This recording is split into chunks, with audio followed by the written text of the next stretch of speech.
battery back up. I saw a bit about that guy, the credit card guy. The credit card guy? He was at your birthday. The guy that... Oh, Jason? Yeah. He'd be the perfect He would be the perfect podcast guy to That dude, he's interesting. Like, that whole world. I'm surprised Vice hasn't done something on it.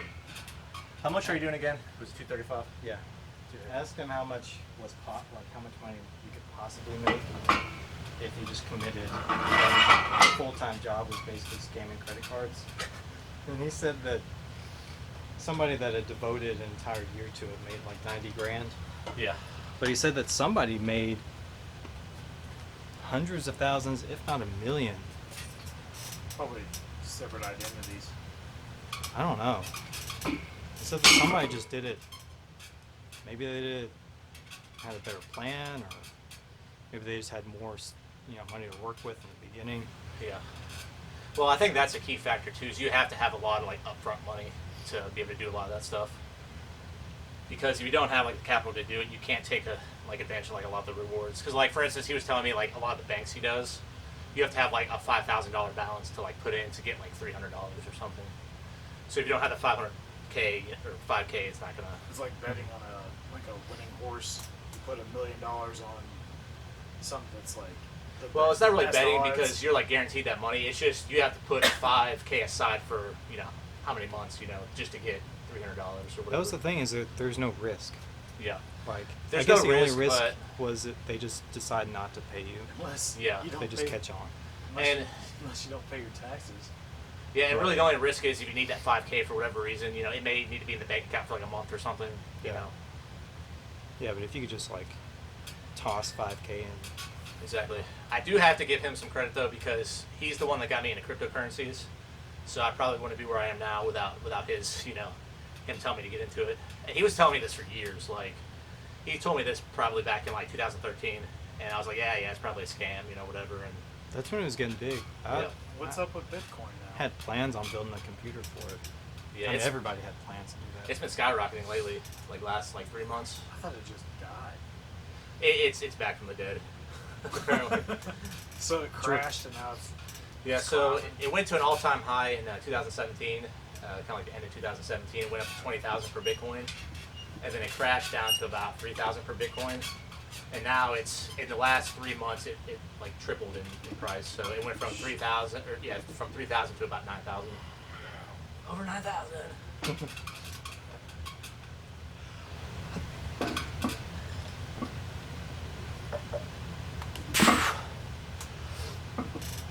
But yeah, I mean, essentially it's like gambling, It's one of those things where Oh, for sure. it went down so much, I saw it as like an opportunity. I was like, well, shit, I'm just going to go for it, Have you sold any? No, I'm just going to keep it and see how high it goes. Whatever happens, happens. How much did you come in with? So I don't know how much I put into it. It's kind of hard to tell because I went into it back when it was at its all-time high. So I spent a lot of money there. I mean, I have over a Bitcoin right now. So... Few grand. It's just said one is. So one is almost like 9,000 right now. Jeebus. So my thought is just, so essentially what's going to be happening in about a year is called the halvening. And essentially what that means is that every 4 years Bitcoin, you get half as much Bitcoin for, when you mine for it. So whenever you mine, you get a certain amount of Bitcoin for that. And that's going to cut in half. So essentially what that does is it makes it more valuable then, just due to, it being cut in half. It's almost like the economy, but like twice as fast. Exactly, yeah.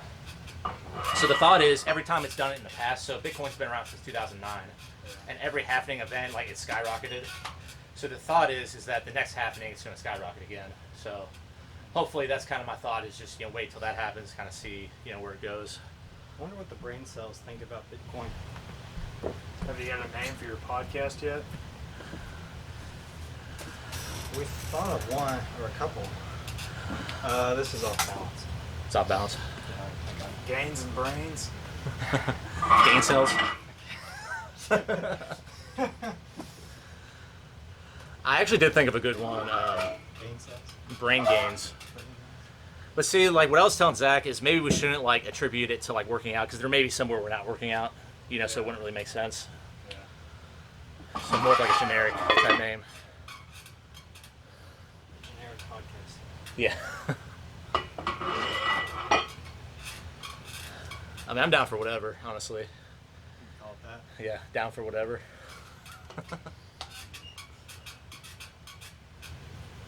Brain cells and Bitcoin.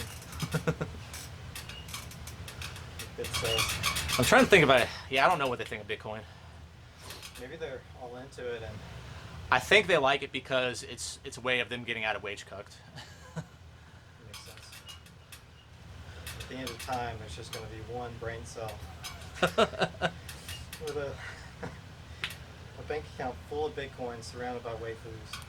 Yeah, I'm like obsessed with that subreddit. Like it's. I couldn't take it, man. You don't That's you don't right.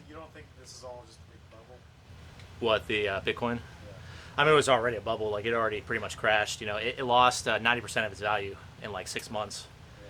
So, in a way, and I mean, you have to look at it too. It's sort of like the internet, you know, where the .com crashed in like '99. I don't know if you're familiar with that at all. But essentially, back like when the internet, first started, there's all these companies that were trying to get, online stores, all this crap online.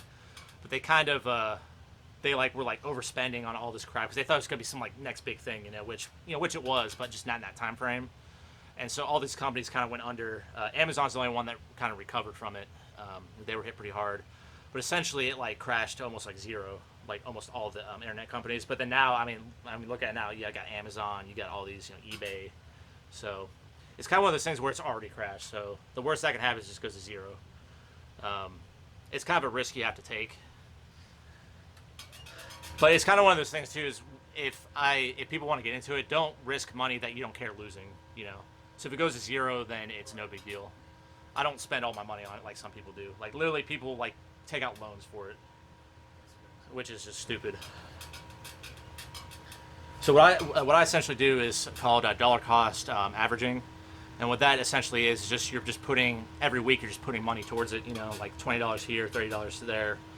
Because a lot of people, what they try to do is they time the market, which in crypto you can't time the market because it fluctuates so much, because it may go down. So it's almost 9,000 now, so it could go down to like 5,000, but they can also go down to like 1,000. Why does it fluctuate so much? Nobody knows. No one knows. Incels, I don't know. Fucking cash for gold. The theory is that there's just people just trying to like manipulate it. There's rich ass people that just literally manipulate it. But Soros, yeah.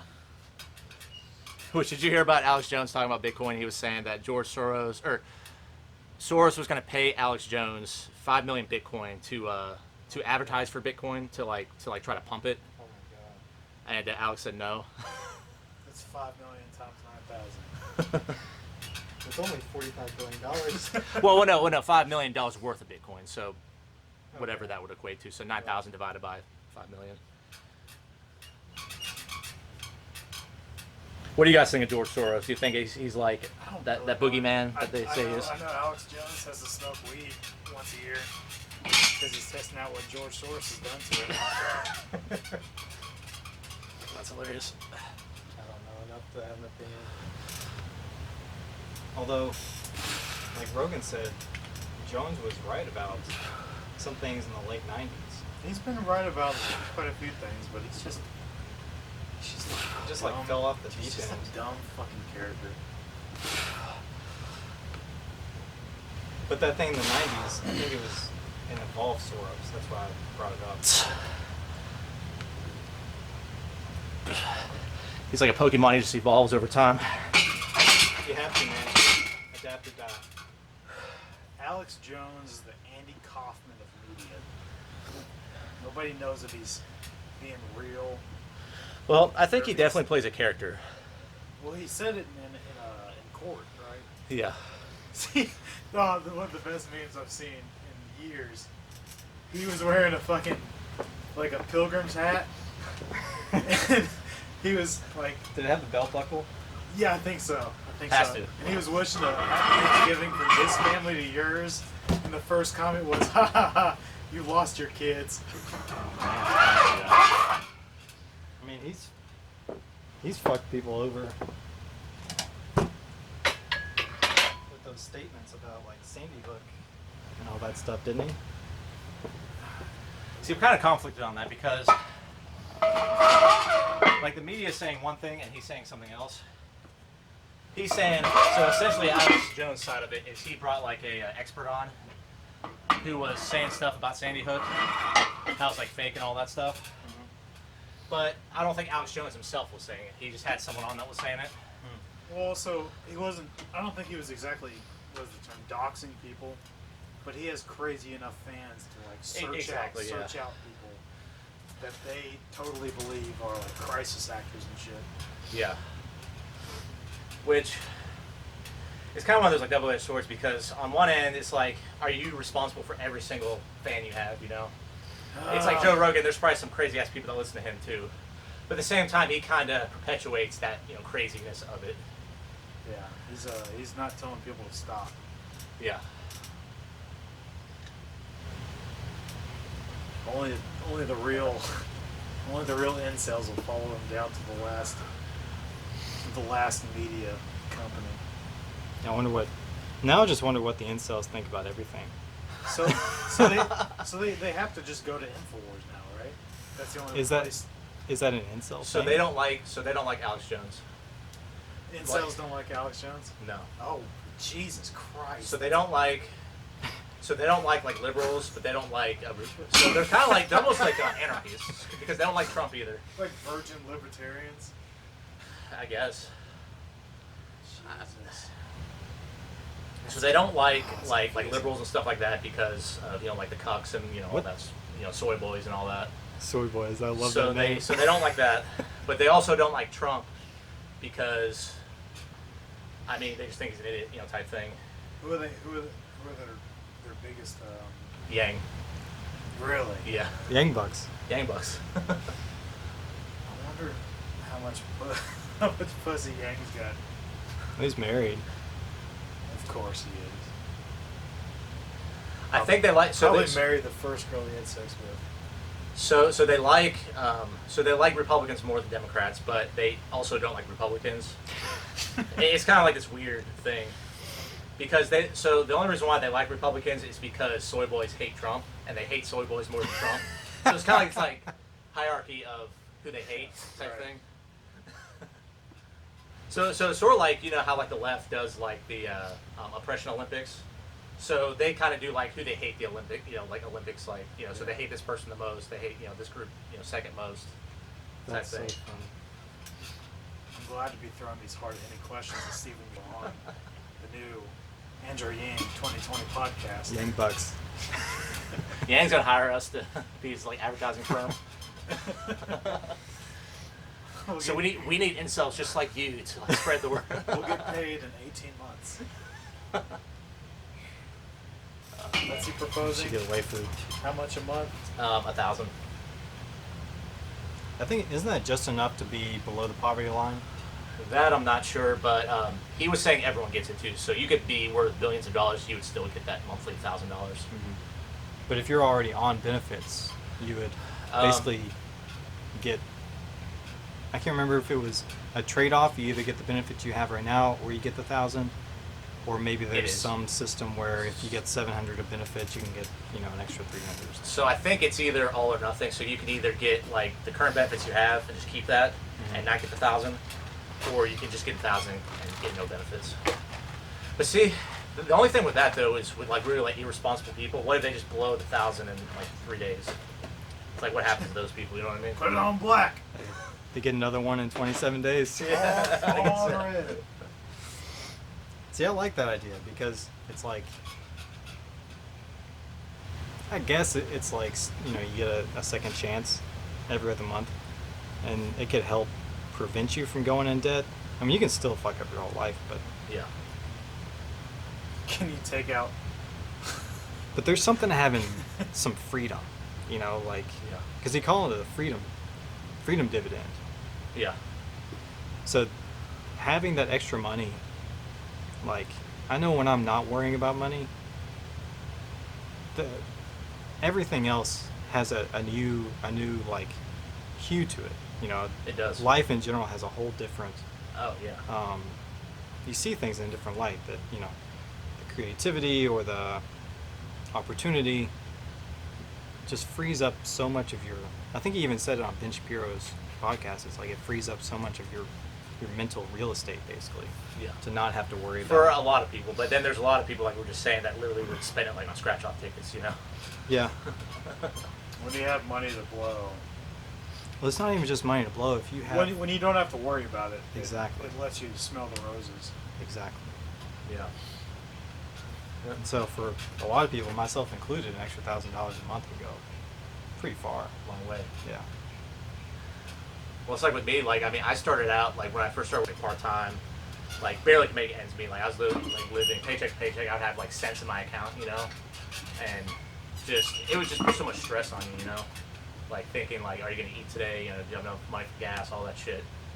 But now that I'm making more money, it's like I can actually think about stuff. It's like, oh, I can invest in Bitcoin. I can, you know, invest in stocks. You know, go on vacations for once.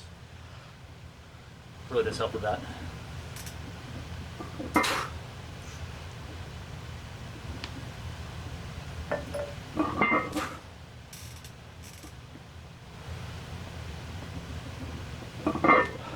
Strong reps. Yeah. Good job. 3 down. Oh shit! Yeah, you're doing 5 sets. Have you done 2? So that was my third. So I just have one more because I just do Nice. 4 sets on this one.